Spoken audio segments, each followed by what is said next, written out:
वो है कि क्या यह हो सकता है कि एक माँ अपने दूध पियो बच्चे को भूल जाए।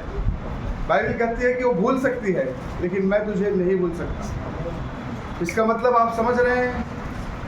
इसका मतलब है कि परमेश्वर एक माँ की प्रेम को अपने प्रेम के साथ तुलना कर रहा है। परमेश्वर का प्रेम इस दुनिया में अगर किसी के साथ कंपेयर किया जा सकता है तो है माँ का प्रेम। मतलब प्रभु ने माँ को बहुत ही वैल्यू इस दुनिया में दे रखा है, क्योंकि बाइबल के अनुसार माँ एक प्रेम, त्याग और समर्पण का प्रतीक है। माँ को परमेश्वर ने बहुत ही आगे रखा है दुनिया में। अगर बाइबल में पूरे मनुष्यों में अगर जो सबसे ज़्यादा आदर और सम्मान की योग्य एक माँ है तो है मरियम। के बारे में कहते हैं बाइबल कि मरियम दुनिया के जितने भी माएँ हैं उन सबसे महान है, क्योंकि उससे उद्धारकर्ता को जन्म दिया।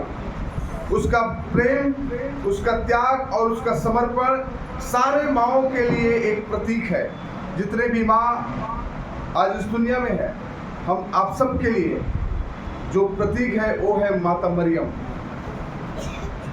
क्योंकि परमेश्वर का एक भय मानने वाली, एक समर्पित जीवन जीने वाली, एक डेडिकेटेड लाइफ को जीवन व्यतीत करने वाली मरियम थी, जिन्होंने अपने पूरे लाइफ परमेश्वर के वचनों को पालन करने में, अपने बेटे को सही शिक्षा देने में, अपने परिवार को परमेश्वर की राह में लाने में उन्होंने बिताई। और हम सब के लिए एक बड़ी उदाहरण माता मरियम है, जो यीशु मसीह की माँ है।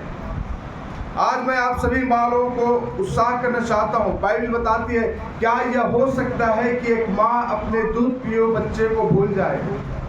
हो सकता है कि वो भूल जाए, लेकिन मैं तुझे नहीं भूलूंगा। आप सोचो कि वो परमेश्वर जिसने आकाश और पृथ्वी को बनाया, वो परमेश्वर जो आपको और मुझे बनाया, जो हमसे इतना प्यार करता है, जो स्वर्ग को छोड़कर इस धरती पर आ गया, उसने अपने प्रेम की तुलना एक माँ से किया है।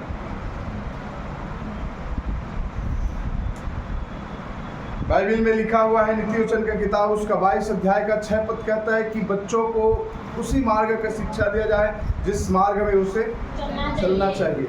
हालेलुया। ये बच्चों को शिक्षा देने वाली कौन है? एक माँ है।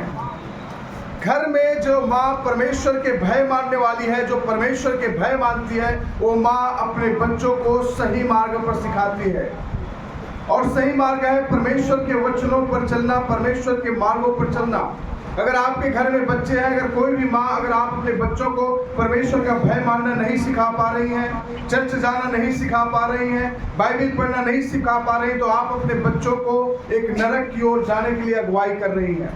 आप एक अच्छे और धर्मी माँ नहीं हो सकती। एक अच्छे और धर्मी माँ वही है जो अपने बच्चों को परमेश्वर के मार्ग सिखाती है, बच्चों को उसी मार्ग का शिक्षा दे जिस मार्ग में उसको चलना है, और जब वो बूढ़ा हो जाएगा तब भी उसको नहीं भूलेगा। एक छोटा जब बच्चा होता है, एक माँ जो शिक्षा उस समय देती है, वही शिक्षा पूरे लाइफ वो बच्चा याद करता है।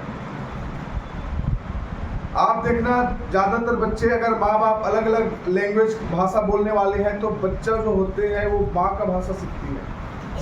बच्चे के अंदर में सबसे ज़्यादा जो कैरेक्टरिस्टिक होता है वो माँ का होता है, क्योंकि अधिक से अधिक समय एक बच्चा अपने माँ के साथ बिताती है।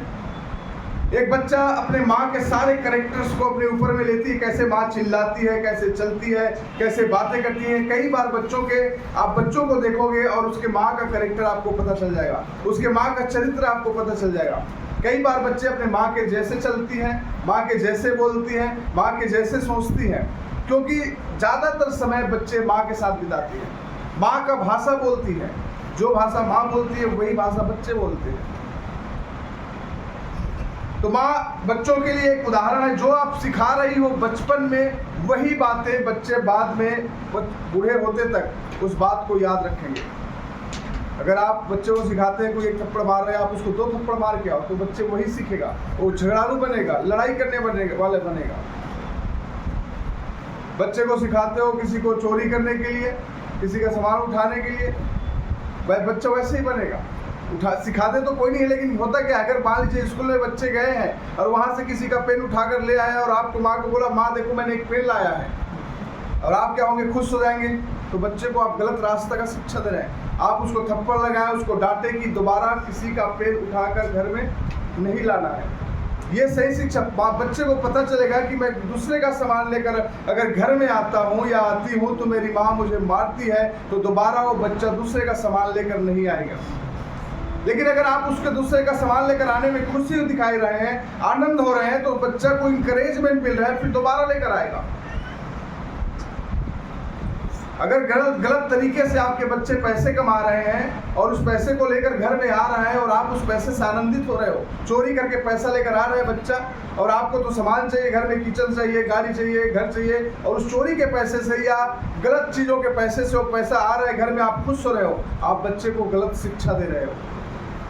आप भले भूखे रहो, आप भले पैदल चलो, लेकिन अगर गलत तरीके से कोई पैसा आ रहा है, चोरी करके, झूठ बोल के, लड़ाई करके, मार के या चिट्टा बेच के ऐसे पैसों का इस्तेमाल घर में कर रहे हो, तो आप गलत हो। ये पैसे हमारे लाइफ में दुख को, पीड़ा को, दर्द को, बीमारी को और नाना प्रकार की समस्याओं को लेकर आती है। इसलिए बच्चों को शिक्षा उसी मार्ग का दें जिस मार्ग में बच्चों को चलना है। आप सोचो, आपके आज कई बार हम बच्चे गलत करते हैं तो हम बड़े खुश होते हैं, जब छोटे छोटे बच्चे होते हैं उस समय खुश होते हैं, बाद में वही बच्चा हमारे लिए सिर दर्द बन जाता है। जब छोटे होते हैं बच्चे कुछ गलत काम करते हैं, उसी समय उसको डांटें, उसको फटकारें, उसको मारें, उसको सही रास्ते पे लाएं, तो जब बच्चा बड़ा हो जाएगा तो बच्चा हमारे लिए बड़े आदर का काम बने, आदर का कारण बनेगा। हमारे बच्चे को लोग देखकर कहेंगे कि ये बच्चे बहुत अच्छे हैं। कितना अच्छा आपको लगेगा कि आपके बच्चे के बारे में सभा में या 4 लोगों के बीच में आपकी प्रशंसा करें। चंडीगढ़ में एक आंटी है, उसके बच्चे आते हैं, कई बार हम उसको नहीं बुलाते इसी कारण से कि उसके बच्चे जब आएंगे तो सारा तस नस कर देगा। इतना नौटी है वो बच्चा, इतना नौटी है कि वो एक जगह टिक नहीं सकता। वो एक सामान को दूसरे जगह, दूसरे को तीसरे जगह, पूरा ऊपर नीचे सारा कुछ कर देगा। तो ऐसे व्यक्ति को कौन अपने घर में बुलाएगा? क्योंकि उन्होंने अपने बच्चों को सही शिक्षा नहीं दिया है। जब दूसरे के घर में जाना है तो कैसे रहना है, दूसरे के घर में जाना है तो कैसे बैठना है, दूसरे से कैसे बात करना है, कैसे आदर करना है, कैसे सम्मान करना है। अगर आप अपने बच्चों को सही शिक्षा दे रहे हैं तो दूसरे के घर में जाएंगे, दूसरे सभाओं में जाएंगे, मीटिंग्स में जाएंगे, तो आप उस जगह में आपको आदर मिलेगा, सम्मान मिलेगा, प्रशंसा मिलेगा, क्योंकि आपके बच्चे बड़े डिसिप्लिन और अच्छे बच्चे हैं। लेकिन अगर आपके बच्चे उत्पात करने वाले हैं, झगड़ा करने वाले हैं, इधर उधर घूमने फिरने वाले हैं, तो आपके बच्चे के कारण आपका अपमान किया जाएगा। मैंने आपको कई बार बताया, जब मैं अबीगेल बहुत छोटी थी तो मैं एक जगह में प्रचार करने के लिए गया। अबीगेल शायद उस समय 2 साल की रही होगी, और मैं चर्च में प्रचार करना था, कविता नहीं थी और मेरे साथ अबीगेल गई हुई थी। जब मुझे प्रचार करना था तो अबीगेल को मैंने चेयर पे बैठा दिया और एक लॉलीपॉप उसको दे दिया, और खा रही थी, और मैंने कम से कम 45 मिनट 1 घंटा तक प्रचार किया। तो जब तक मैं प्रचार कर रही तो चुपचाप वो खा रही, तो बैठी बैठी देख रही, तो मैं उधर प्रचार कर रहा था। जब प्रचार करने के बाद मुझे भी इतना एहसास नहीं था, सबने आकर तारीफ मेरी नहीं, उसकी अबीगेल की सबसे ज़्यादा तारीफ किया, वो आपकी बेटी कितनी अच्छी है, क्योंकि पूरे टाइम बैठे रही। 2 साल की थी वो, और वो चुपचाप किसी को कोई डिस्टर्ब नहीं, अपने चेयर पे बैठी हुई थी और लॉलीपॉप खा रही थी। हालेलुया। क्योंकि कई बार लोगों ने देखा, चर्च में बताते हैं, अगर बाप वहाँ पे प्रचार करने के लिए जाता तो उसके बेटे उसके पीछे पीछे जाकर उसको पैंट खींचेगा, उसको जाकर डिस्टर्ब करेगा, लेकिन ऐसा हमारे बच्चे ने नहीं किया। हालेलुया। तो सबने उसकी तारीफ किया, तो हमें भी प्राउड फील हुआ कि मेरे बच्चे अच्छे हैं। जब आपके बच्चे अच्छे होंगे तो आपको प्राउड फील होगा, आपको प्रशंसा होगा। आपके बच्चे का जब प्रशंसा करेगा तो उसका श्रेय आपको जाएगा और आपको अच्छा फील होगा कि आपके बच्चे एक डिसिप्लिन, अनुशासित बच्चे हैं। हालेलुया। इसलिए बच्चों को वही मार्ग दें जिस मार्ग में शिक्षा, उसी मार्ग के दें जिस मार्ग में बच्चों को चलना है। क्योंकि एक माँ बच्चों का भविष्य को बदल सकती है। आपका जो शिक्षा है आपके बच्चों के भविष्य को बदल सकता है। आप सभी को पता है एडिसन थॉमस के बारे में, जिन्होंने बल्ब का स्थापना किया था। ये जो बिजली है जिसको मतलब उसने इन्वेंशन किया था, आविष्कार किया था। ये बच्चा जब स्कूल में पढ़ने के लिए गया तो वहाँ के जो टीचर्स थे उन्होंने कहा ये बंदा मेंटल है, कंफ्यूज्ड है, इसको कुछ भी समझ में नहीं आता। स्कूल में टीचर पढ़ाते थे, उसको कुछ समझ में नहीं आता था। कितना पढ़ाया, कितना सिखाया, कुछ भी समझ में नहीं आया। टीचर्स को लगने लगा ये बंदा मेंटल है। एक दिन उसने अपने टीचर ने उस लड़के को एक लेटर लिख के दिया और लेटर में लिखा कि तुझे अब स्कूल में हम नहीं पढ़ा सकते। वो स्कूल में वो लेटर को घर लेकर गया हूँ और घर में उसके माँ को दिया और उस लड़के ने कहा ये स्कूल से मुझे चिट्ठी मिला है। उसके माँ ने जब उस चिट्ठी को पढ़ी तो रोने लगी। उस थॉमस एडिसन ने कहा कि क्या हुआ माँ, इसमें क्या लिखा है? तो बोला बेटा कुछ नहीं लिखा है, बस ये लिखा है कि हमारे जो स्कूल है वो आपको नहीं पढ़ा सकता क्योंकि आप बहुत ही इंटेलिजेंट हो, बहुत ही बुद्धिमान हो। और उसने उसका स्कूल छुड़ा दिया और घर में उसकी माँ थी जिसके नाम नैन्सी एडिसन थी, उन्होंने अपने बच्चे को शिक्षा घर में देना शुरू किया। उसने टीचर्स के द्वारा दी हुई रिपोर्ट को रिजेक्ट किया। उसने कहा मैं नहीं मानता कि मेरा बेटा कंफ्यूज्ड है, मैं नहीं मानती कि मेरा बेटा मेंटल है, मैं नहीं मानती कि मेरा बेटे का दिमाग नहीं है। उसने कहा मेरे बेटे को मैं तैयार करूंगी, मैं उसको सिखाऊंगी। पूरा उसने घर में शिक्षा दिया। और वही एडिसन जब कई साल बाद जब वो एक वैज्ञानिक बन गया, एक फेमस वैज्ञानिक बन गया, जब उन्होंने बल्ब का आविष्कार किया, उसके बाद एक बार वो उसी बीच में उसकी माँ की डेथ हो चुकी थी। फिर एक दिन वो घर आया और घर आके जब वो अपना सामान ढूंढ रहा था तो उस सामान में वही चिट्ठी मिला जो बचपन में उसको मिला हुआ था, स्कूल से दिया गया था। उस चिट्ठी में लिखा हुआ था कि तेरा बेटा एडिसन थॉमस मेंटल है, उसको हम अपने स्कूल में नहीं पढ़ा सकते। जब ये चिट्ठी उन्होंने पढ़ा एडिसन थॉमस ने, उसका वो चौंक गया और उसने सोचा अगर उस दिन उसको पता हुआ होता कि उसका बेटा मेंटल है या एडिसन थॉमस मेंटल है, वो दोबारा कभी भी अपने आप को एक वैज्ञानिक के रूप में आगे नहीं बढ़ा सकता। लेकिन उसके माँ ने उसके भविष्य को बदल दिया। उसके माँ ने नहीं बताया कि स्कूल में तेरे स्कूल में उसको क्या बोला था। उसने कहा कि तू बहुत इंटेलिजेंट है। स्कूल वालों ने कहा ये मेंटल है, लेकिन उसके माँ ने कहा तू इंटेलिजेंट है, तू बुद्धिमान है। हालेलुया।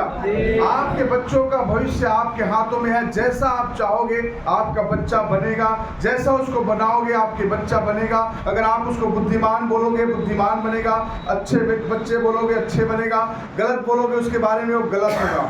सोचो उसने नैन्सी एडिसन जो एडिसन थॉमस की मम्मी थी, उन्होंने अगर स्वीकार किया होता कि स्कूल में जो रिपोर्ट दिया गया था कि उसका बेटा मेंटल है, तो एडिसन थॉमस कभी भी एक वैज्ञानिक नहीं बन सकता।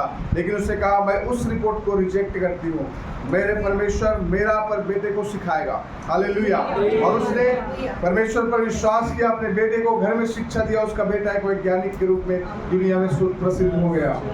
हालेलुया। एक ऐसे ही कहानी बाइबल में भी लिखा हुआ है हन्ना के बारे में। पहला शामुएल का किताब उसके 1 अध्याय का 27 पद से 28 पद पढ़ेंगे तो वहाँ पे शामुएल के बारे में लिखा हुआ है। बाइबल में हन्ना एक स्त्री थी और जिन्होंने कहा कि उसका कोई पुत्र नहीं था और उन्होंने पुत्र का मांग किया परमेश्वर से और कहा कि प्रभु अगर तू मुझे पुत्र देता है तो मैं उसे आपकी सेवा के लिए समर्पण कर दूंगी। आप सोचो एक ऐसा माँ जिसको पुत्र नहीं है और पुत्र मिले भी तो परमेश्वर की सेवा के लिए समर्पण कर देना। और उसको परमेश्वर ने उसकी प्रार्थना सुनी, उसको एक बेटे के साथ आशीषित किया और वो अपने वायदों के प्रति विश्वास योग्य थी। उसने उस बेटे को परमेश्वर के भवन में छोड़ दिया, जिस तरह से उसने वायदा किया था कि खुदा अगर तूने मुझे पुत्र दिया तो उसको मैं आपकी सेवकाई के लिए आपको समर्पित कर दूंगी। उसने अपने बेटे को परमेश्वर के भवन में छोड़ दिया और वही बेटा इज़राइल का सबसे पहला न्यायी बन गया। हालेलुया। जब वहाँ कोई राजा नहीं था, इज़राइल में कोई न्याय नहीं था, एली जो उस समय का महायाजक था वो भी मर गया, उसके बेटे भी मर गए, राजा भी मर गया, उस समय कोई नहीं था, सिर्फ शामुएल था जो लोगों को पूरे इज़राइल को लीड कर रहा था। हालेलुया। एक माँ का समर्पण, एक माँ का त्याग उसके बेटे के भविष्य को बनाती है। उस माँ ने, हन्ना ने बेटे को समर्पित किया परमेश्वर की सेवा के लिए और वो बेटा परमेश्वर के लोगों के लिए एक अगुआ के रूप में, बड़े अगुआ और लीडर के रूप में खड़ा हो गया, जिन्होंने कई राजाओं को अभिषेक किया, जिन्होंने इज़राइल देश को लोगों को कई सालों तक अगुवाई किया, जो परमेश्वर के बहुत करीब रहकर परमेश्वर की स्तुति और आराधना करने वाला, परमेश्वर के साथ ईमानदारी से जीवन व्यतीत करने वाला एक व्यक्ति वो बन गया था। हालेलुया। कहने का मतलब है कि एक माँ का प्रेम बहुत ही ज़्यादा होता है, जिसकी तुलना परमेश्वर अपने प्रेम के साथ करता है। तो आप जितने माएँ यहाँ पर हैं, मैं आप सबको उत्साह करना चाहता हूँ कि आपके जो प्रेम आपके बच्चों के प्रति है उसका कंपैरिजन किसी के साथ नहीं किया जा सकता, लेकिन परमेश्वर कहता है वो अपने प्रेम के साथ आपकी प्रेम को कंपेयर करता है। मतलब आप दुनिया में जितने भी प्राणी हैं उन सबसे ऊपर परमेश्वर ने आपको देखता है, क्योंकि माँ का प्रेम, अगर आप आपका माँ से अगर आप एक रोटी मांगो तो माँ आपको 2 रोटी देगा।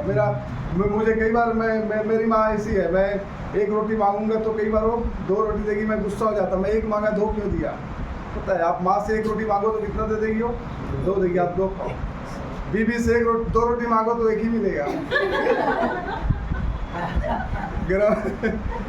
बोलेगा 1 रोटी ले लो, 1 रोटी बच्चे खाएंगे।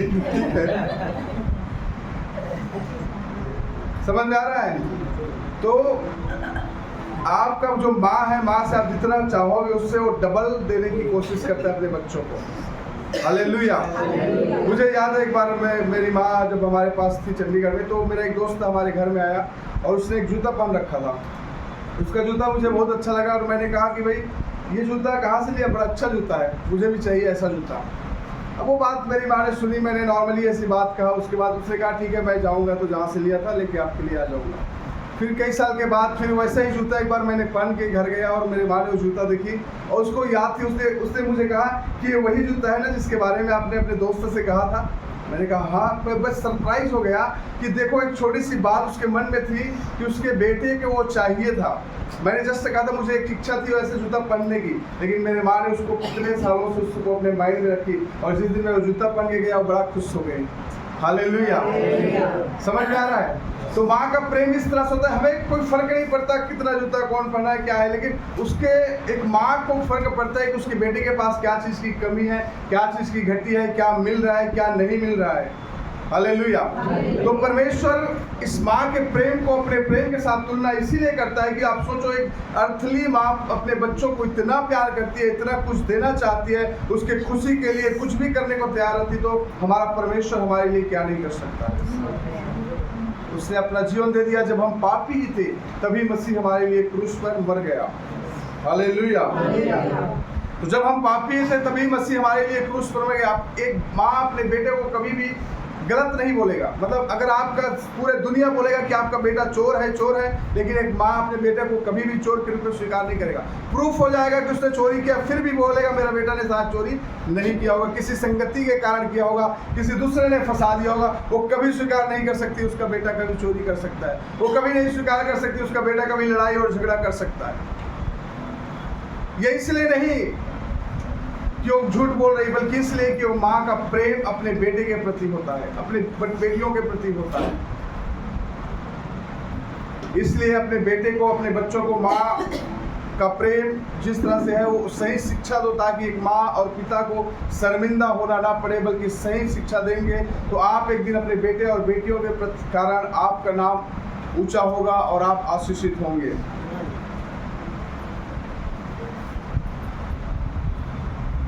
निर्गमन उसका 20 अध्याय का 12 पद के अनुसार माता पिता का आदर करना परमेश्वर की एक आज्ञा है। परमेश्वर कहता है कि अपने माता और पिता का आदर करो। हालेलुया। आज कई बार आप कितने ओल्ड एज होम है वहाँ पे देखें, कितने लोग हैं जो माताएं हैं जो ओल्ड एज होम में रहती हैं। उनके बेटे और बेटियां सब अलग अलग अपने परिवार में अपने लाइफ में वो बिजी हैं, लेकिन बच्चे अपने लाइफ में बिजी और माता पिता ओल्ड एज होम में रहती है। ये सबसे बड़ा दुख का कारण है आज हमारे समाज में। इसलिए हमें समझने की जरूरत है, जानने की जरूरत है कि माता पिता का आदर करना परमेश्वर का एक वचन है, परमेश्वर का एक आज्ञा है कि हर एक व्यक्ति अपने माता और पिता का आदर करे। Thank you Jesus, hallelujah. थोड़ा आगे आ जाओ आप लोग, थोड़ा आगे आ जाओ। Thank you Jesus, hallelujah.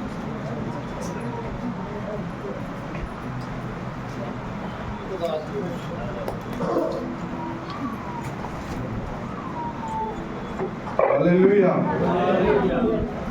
तो परमेश्वर का आज्ञा है कि अपने माता का आदर करना। आज मदर्स डे में हर एक बच्चों को मैं कहना चाहता हूँ कि अपनी माता का आदर करें। कई बार जब हम बड़े हो जाते हैं हमें लगने लगता है हमारे माता पिता हमसे इतना समझ नहीं है, हम उससे बहस करते हैं, कुछ भी बातें करते हैं तो हम बोलते हैं तुमको समझ नहीं है, तुम्हारा ज्ञान नहीं है, तुमको कुछ नहीं आता। लेकिन मैं बताना चाहता हूँ बाइबल के अनुसार चाहे आपका माता और आपका पिता चाहे जितना भी बुरा हो, जो भी आपको बोले, आपका जिम्मेवारी है आप उसकी आदर और सम्मान करें।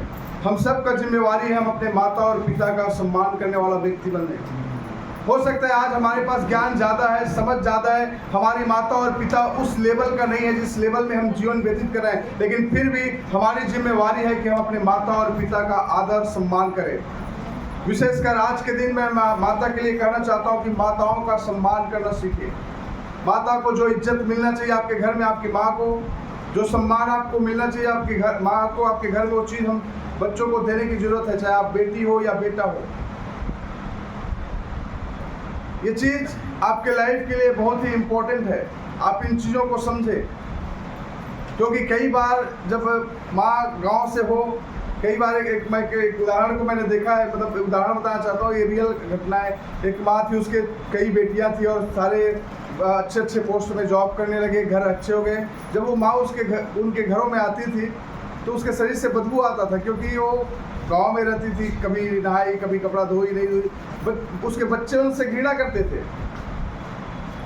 और जब मैं गया उसको बताने लगा कि मेरे बच्चे मेरी बेटियां, वो बोलते हैं कि माँ के शरीर से बदबू आती है, इसलिए मैं उनके घर में नहीं जाती हूँ। तो मुझे सुनकर बड़ा दुख लगा कि भाई आज हो सकता है आप गांव में रहते हैं, बच्चे बाहर रहते हैं, तो आपके शरीर में बदबू आ रहे होंगे, आप शायद नहीं नहा रहे होंगे, आप अपने कपड़ों को अच्छे डिटर्जेंट से साफ नहीं कर पा रहे होंगे, इससे शरीर से बदबू आ रहा है। लेकिन एक माँ बेटियाँ, उनकी जो बेटी है वो उनसे बोलती है कि मेरी माँ के शरीर से बदबू आती है। अब जब ये बात उनको सुनना, दूसरे के द्वारा सुनने को मिला, तो काफ़ी दुखी हुई, निराश हुई, और उसने मुझे बताया कि मेरे बच्चे लोग ऐसे बोलते हैं। तो कहने का मतलब है आप अपने माँ का अपमान कर रहे हो। ऐसा हमारे लाइफ में, हमारे समाज में नहीं होना चाहिए, क्योंकि परमेश्वर का वचन कहता है कि माँ का आदर करना है, माँ का सम्मान करना है। एक ग्रेटेस्ट माँ जिसके बारे में बाइबल में लिखा है वो है माता मरियम। लूका 1:38 के अनुसार यीशु की माता मरियम ने परमेश्वर की इच्छा को स्वीकार किया और विश्वास योग्य वो बनी रही। परमेश्वर ने जो उससे कहा उसे विश्वास योग्यता के साथ उसको थामे रही।